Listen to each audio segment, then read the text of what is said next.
Alright, day 35.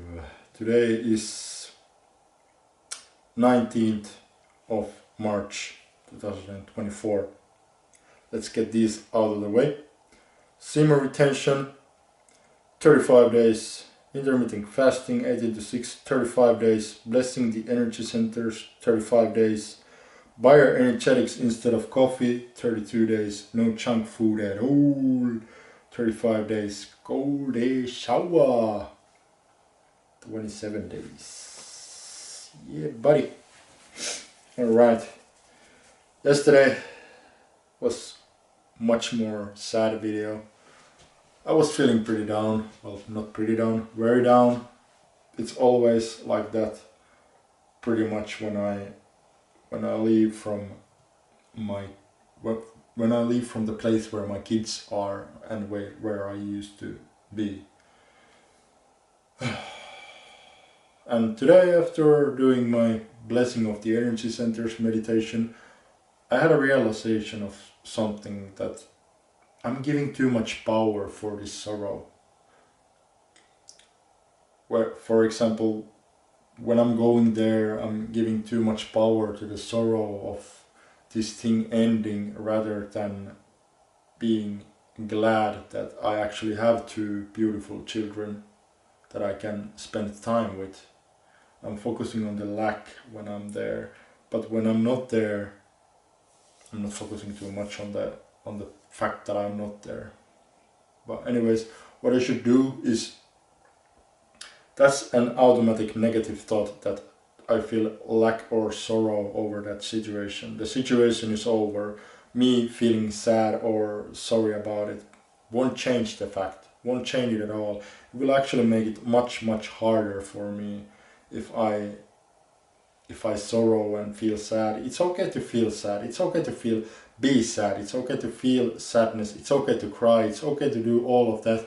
But when that becomes your most controlling emotion, when you are somewhere where you're not supposed to be, or not supposed to be, but where you're with your kids, you shouldn't feel sad over the fact that you cannot be there always. You should be glad that you can actually be with them.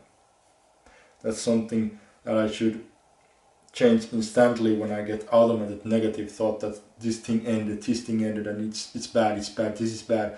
I should instantly just replace it with automatic positive thought that it is what it is, and I should be glad that I'm able to enjoy their company and be in their life in any way at all. And also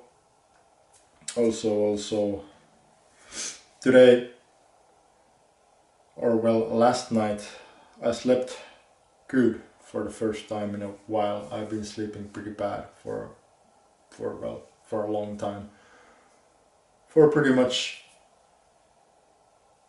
until now. Well, last night I overslept. I slept like 14 hours, so a bit too much, but it's better than sleeping 6 hours or 5 hours or anything like that.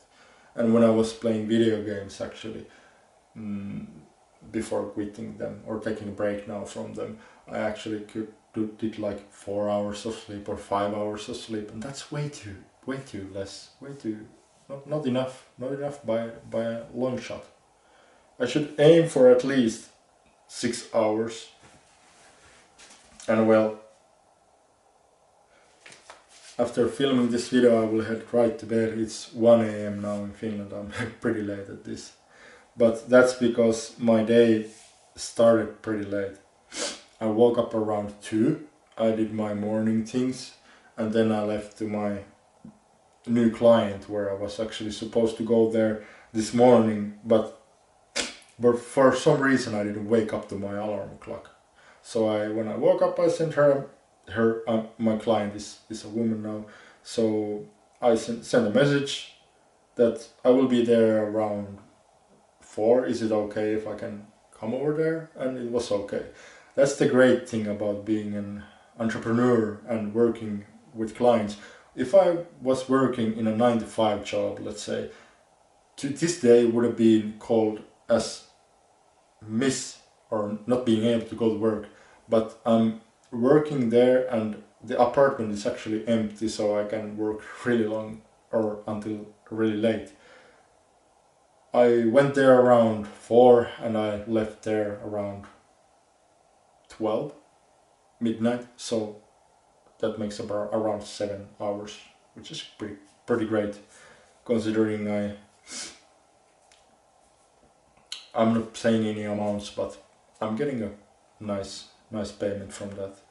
Much better than if I would work for someone else, but I also have a lot of responsibility and whatnot. But I like this. Being an entrepreneur is really great. I really like it. It's risky, yeah, it's extremely risky. But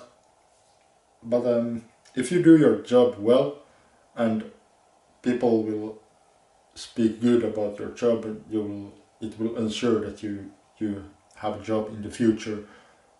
And also I think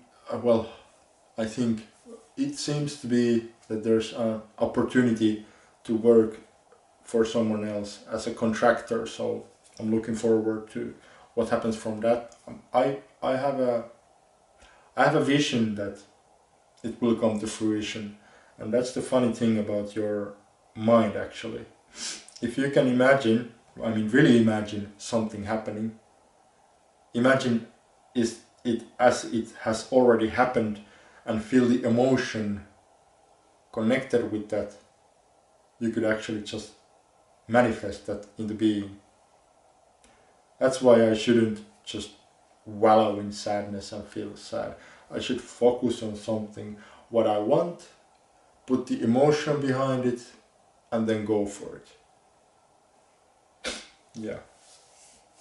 And also, I figured out something after last night doing that power clean. Didn't feel at all like I want to do this in the future. So what I will actually do with my workouts or training is I will go back to Strongest 5x5. That's the program that I used back in 2014 to get me into shape, and it will surely get me back into shape when I go to that program. I will probably add dips and chin-ups for my arms, maybe some barbell curl or dumbbell curl as well, because my arms are pretty skinny from what they used to be. They're like spaghetti arms compared to what I used to have.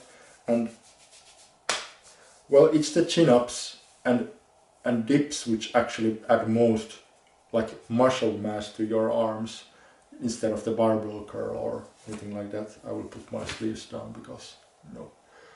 And I will also be doing abs as well, adding abs to it as well, which is I'm probably gonna be hanging from the bar and putting my toes to the bar, and ab wheel. Ab wheel is really great. Ab wheel is probably the best ab exercise that you can do because it targets the whole core, even the sides. You can actually go to the sides, but even without going to the sides, it actually also targets the sides. And yeah, but what I like about Strongest 5x5 is that it's a combination of hypertrophy and strength. So the program that I'm doing now, starting strength, it's pure strength, like it said, strength, pure strength. Yeah, the strength gains are great. You can get a lot of strength from starting strength, but it lacks in what Strongest 5x5. Strongest 5x5 has hypertrophy, and in a way doing those 5x5 reps, especially if you take small breaks, it can be pretty cardiovascular exercise as well. For example, taking a big breath, then doing sets of 5 squats, and then after doing your set, you breathe out. Or any other exercise.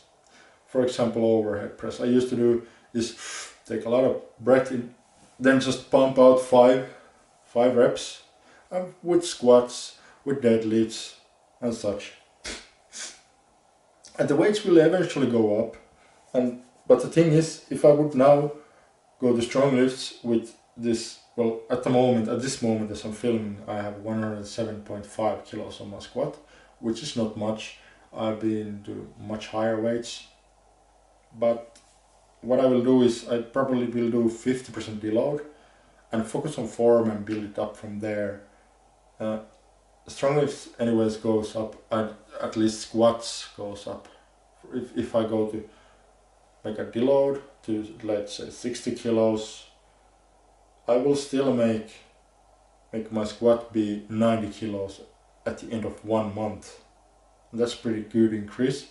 And then the next month is 120, and after that it's a bit sketchy that going from 120, it's not that linear, because I think my max squat is something like 140.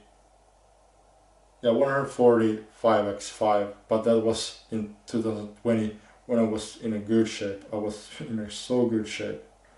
It was the best shape of my life, to be honest. But that's when I was doing strongest 5x5 again, and this time I had arms as well to it. So I had chin-ups and dips, and then I was doing barbell curls and I think skull crushers as well. And for abs I was doing toes to bar and ab wheel. So that's what I will start doing now. Next workout actually is gonna be strongest 5x5 with a deload. And when you deload, you can actually get some. It's much easier to learn new forms than unlearn the bad forms. That's why I'm going form first. I want my form to be completely perfect before I'm going. I don't want my back bending at all, and squats I don't want any low back tucking under. That's why I'm stopping it at the 90-degree angle. I'm not going deeper, because when I go deeper than 90, I'm getting a butt wink, and when I'm getting a butt wink I can actually feel it somewhat in my lower back, and I don't like that feeling. But when I stop it just below 90 degrees, when my thighs are level to the ground, that's the best position for me to stop my squat. And I have no intention in going to any competition or anything, but that depth is just enough for me. Maybe someone says that it's not enough, you should go way below, you should go way ass to grass, but you can't even go ass to grass with low bar. With low bar you're not gonna go as deep as if I had high bar here, then I could go ass to grass, but I'm still deciding between doing high bar or low bar, because high bar actually targets more of your legs and low bar is just more of your back muscles and glutes and whatnot. Yeah, but definitely tomorrow is gonna be with strongest 5x5. I like this program too much. It's my favorite program, to be honest. I've always, after taking a break, I've always gone to that program, but this time I did something different, because the problem with strongest 5x5 is once you're at the 3 minutes break, your workouts, if you do three exercises, and for each exercise set of 5x5 you need 3x5 rest, which is 15 minutes. 15 minutes x 3 is 45 minutes of resting.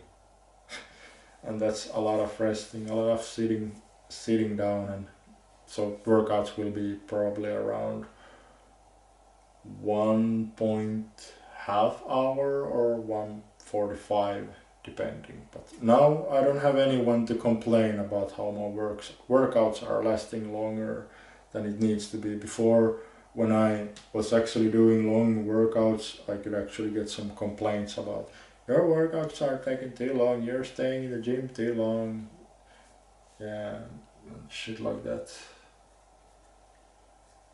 I'm beginning to see that there was a lot of toxicity in the relationship, so